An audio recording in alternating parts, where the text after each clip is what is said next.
അമ്മേ, ഇതിങ്ങനെ വെറുതെ വിട്ടാൽ ശരിയാവില്ല. നമ്മൾ കേസിന് പോയാൽ ഒരുപാട് കാലതാമസം എടുക്കും. കോടിക്കണക്കിന് പണം ആ പ്രോജക്റ്റിൽ ബ്ലോക്കായി പോവും. പ്രോജക്റ്റ് മുടങ്ങിയാൽ ഉണ്ടാവുന്ന നഷ്ടം മാത്രമല്ല, നമ്മുടെ ഗുഡ്വില്ലിനെ അത് ബാധിക്കും. മോൻ പറയുന്നത് ശരിയാണ്. വ്യക്തമായ ഒരു കാരണമില്ലാതെ എന്തിനാണ് അവർ നമുക്ക് നോട്ടീസ് അയച്ചതെന്നാണ് എനിക്ക് മനസ്സിലാകാത്തത്. ഇതുവരെ ഇവിടെ ഇങ്ങനെ ഒരു പ്രശ്നം ഉണ്ടായിട്ടില്ലല്ലോ. ഇല്ല, ഇതാദ്യത്തെ സംഭവം. കഷ്ടകാല സമയത്ത് അങ്ങനെ പലതും സംഭവിക്കും. ജീവിതത്തിൽ ഉയർച്ച താഴ്ചകൾ ഉണ്ടാവുന്നതൊക്കെ ഓരോ രാശിയുടെ പ്രശ്നമാണ്. കഷ്ടകാലം പിടിച്ചവരുമായി സഹവാസം ഉണ്ടായാ അത് നമ്മളെയും ബാധിക്കും. നീ എന്തൊക്കെയാ ഈ പറയുന്നേ? ഇവിടെ എല്ലാവരും ഈശ്വരവിശ്വാസികളാണെന്ന് കരുതി അന്ധവിശ്വാസികളാണെന്ന് കരുതരുത്. ഇല്ലാത്ത കാര്യങ്ങൾ പറഞ്ഞുണ്ടാക്കാനും നോക്കരുത്. ഞാൻ പറയുന്നത് ശരിയാണോ തെറ്റാണോ എന്ന് കുറെ കഴിയുമ്പോ, അതായത് ശരിക്കും അനുഭവം വരുമ്പോ അമ്മയ്ക്ക് മനസ്സിലാവും.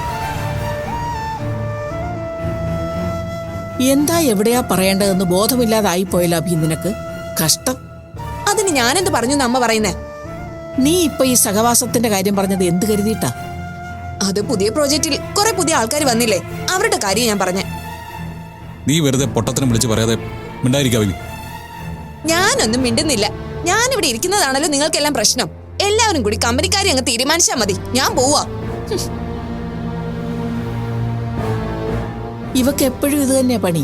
എന്തെങ്കിലും വിടുവാ പറയുക, എന്നിട്ട് വഴക്കിട്ട് എഴുന്നേറ്റ് പോവുക. അവള് പോട്ടെ. നമുക്ക് കമ്പനി ഈ ക്രൈസിസിൽ നിന്ന് കരകയറ്റാൻ എന്താ ചെയ്യാൻ പറ്റുമെന്ന് പറയാമ്മ.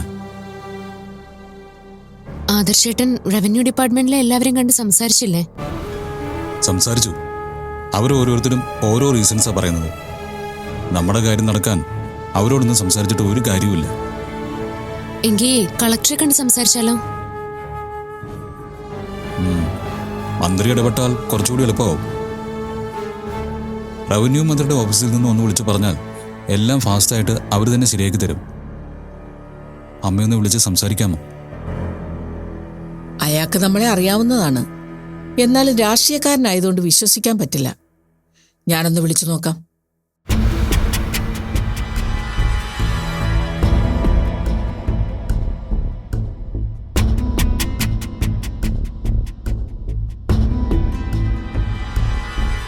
ഹലോ, നമസ്കാരം. ഞാൻ ദേവ ബിൽഡേഴ്സിലെ മാധവിയാണ്. ആരാ സംസാരിക്കുന്നത്? രഞ്ജിത്താണോ? രഞ്ജിത്തിന് മനസ്സിലായോ? ആ, അതെ അതെ. എനിക്ക് മിനിസ്റ്ററോടൊന്ന് സംസാരിക്കണമായിരുന്നു. ശരി, ഞാൻ ഹോൾഡ് ചെയ്യാം. ചോദിച്ചിട്ട് പറയാമെന്ന്.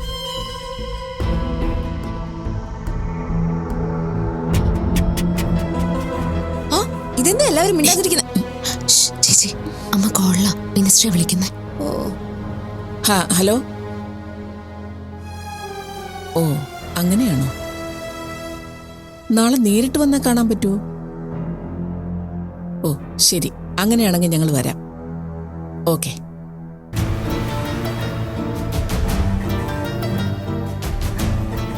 മിനിസ്റ്റർ എന്തോ മീറ്റിംഗിലാണ്. ഫോണിൽ സംസാരിക്കാൻ കിട്ടില്ല.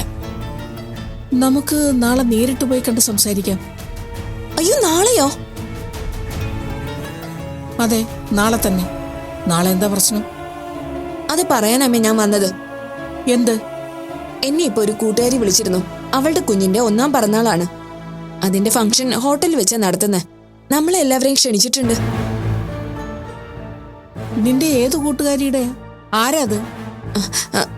അനിതയുടെ അമ്മേ. ആദർശിനറിയാം. ഞങ്ങളുടെ സ്കൂളിൽ തന്നെ പഠിച്ചതാ. ആദർശിനെ അമ്മയെ പ്രത്യേകം ക്ഷണിച്ചിട്ടുണ്ട്. നീ വിഘ്നേഷിനെ കൂട്ടി പോയാൽ മതി. വേണമെങ്കിൽ മീരയും കൂട്ടിക്കോ. എനിക്കും അമ്മയ്ക്ക് എന്തായാലും വരാൻ പറ്റില്ല. മീര അവർക്ക് അറിയില്ല. കല്യാണത്തിന് അനിത വന്നില്ലല്ലോ, അതുകൊണ്ട് മീരയെ ക്ഷണിച്ചിട്ടില്ല. ഞങ്ങൾ മിനിസ്റ്ററെ കാണാനും നീ ഫംഗ്ഷനും പോയാ മീര തനിച്ചാവില്ലേ? മീര കൂടി നിന്റെ കൂടെ ഉണ്ടായാൽ എന്താ കുഴപ്പം? മീര കൊച്ചുകുട്ടിയൊന്നും അല്ലല്ലോ അമ്മേ. ഇവിടെ നമ്മുടെ സെർവൻസ് എല്ലാവരും ഉണ്ടല്ലോ, പിന്നെ എന്ത് പേടിക്കാനാ? ഞാനിവിടെ ഇരുന്നാ അരുതാത്ത എന്തെങ്കിലും പറഞ്ഞു പോകും.